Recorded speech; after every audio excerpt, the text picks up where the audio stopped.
Voilà, ok, on a parlé de la clairvoyance, la clairaudience et maintenant la clairsentience. J'espère que je le prononce correctement parce que voilà.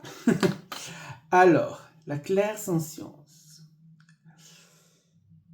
La clairsentience ou clair ressenti est une capacité intuitive et extrasensorielle qui permet de percevoir les émotions, les énergies ou les sensations physiques des autres et des lieux sans explication rationnelle. Ben, c'est beau, j'aime cette façon de réduire ce que nous faisons, on dit ah c'est pas rationnel, on peut pas l'expliquer. Ah oui, parce qu'on peut expliquer le reste. Où est la rationalité dans la religion? Il n'y a aucune rationalité.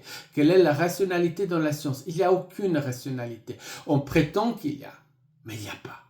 Enfin, explorer vos propres facultés via des guides comme... Ok, d'accord. Donc, une capacité intuitive extrasensorielle qui permet de percevoir les émotions, les énergies et les sensations physiques des autres et des lieux sans explication. Bon, et des lieux.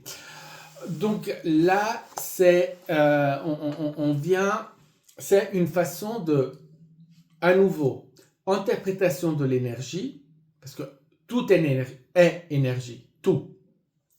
Nous sommes énergie. Et le clairsentient va absorber cette énergie et l'interpréter. Et dans l'interprétation, elle va savoir ce qui se passe, comment ça, voilà.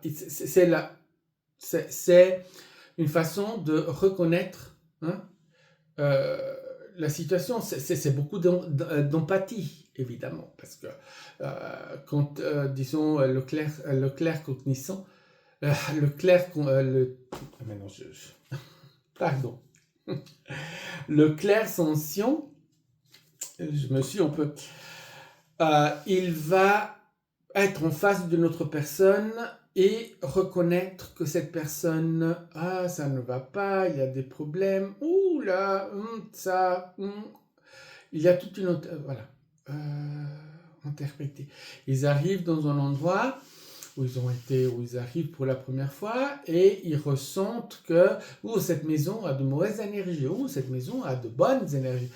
Voilà, c'est une façon de verbaliser le ressenti qu'il y a face à un endroit.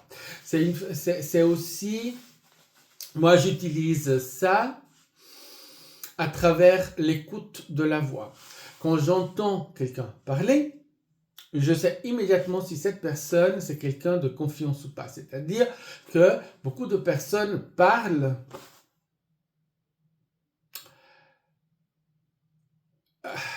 comment le dire de façon sans s'insulter.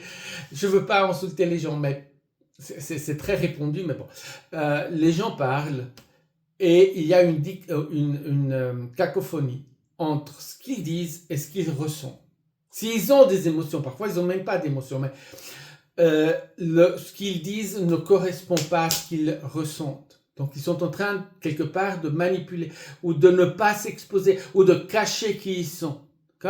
Et pour quelqu'un comme moi, ça, c'est red flag, drapeau rouge. Parce que ça veut dire que vous n'êtes pas sincère. Ça veut dire que vous cachez. Vous voulez cacher, vous le faites. C'est fait avec une volonté. Et là, la question, c'est que cachez-vous? Que caches-tu? D'accord? Ça, c'est une forme. Comme je disais, chacun a des formes différentes. Moi, j'ai dû développer ça parce que mon enfance, j'ai vécu dans la peur absolue pendant des années. Donc, quand je rentrais dans une maison, dans une chambre, quelque part, où il y a d'autres gens, je dois savoir si je suis en sécurité. Quand je rencontre quelqu'un, je dois savoir si je peux avoir confiance ou pas. parce qu'on m'a trahi dans l'enfance et j'ai payé avec ma chair les conséquences. Et, et donc, on développe ça, ça a été une façon de développer ça. Je l'ai compris, bien entendu, beaucoup plus tard. Voilà. Des exemples, comme je disais, je vais dans des exemples où, disons, personnels, parce que comme ça, c'est plus facile à expliquer. Prochaine étape.